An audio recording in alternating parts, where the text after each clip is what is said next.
সাম্প্রতিক অস্থিরতায় মুখ থুবড়ে পড়েছে কুয়াকাটার পর্যটন শিল্প। সৃষ্টি হয়েছে অচল অবস্থা।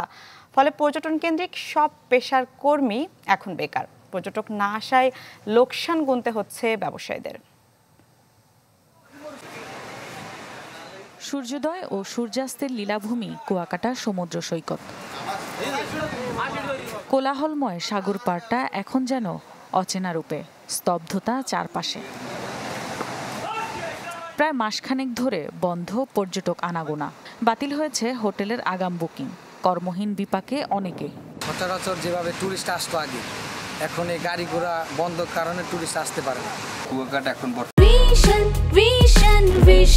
100% কপার কন্ডেন্সারে তৈরি ভিশন ফ্রিজ, তাই গুণে মানে অটুট থাকে বছরের পর বছর। বর্তমানে পর্যটক শূন্য।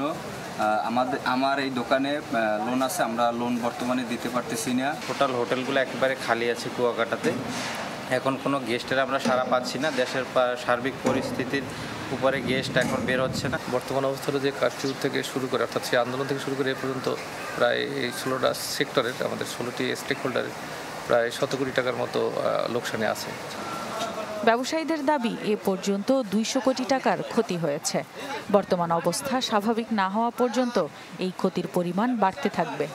অদূর ভবিষ্যতে মনে হয় এটা পরিস্থিতি সুন্দর হবে এবং পর্যটক আসার পরিবেশ সৃষ্টি হবে বলে আশা করা যায়। যদি পর্যটক আসে, আমরা সেবা দেয়া পর্যটন সেবা নিশ্চিত করব। জুলাই আগস্ট মাসে 10 থেকে 15,000 পর্যটকের আনাগোনা থাকে কুয়াকাটা সমুদ্র সৈকতে। Desk report, channel 24।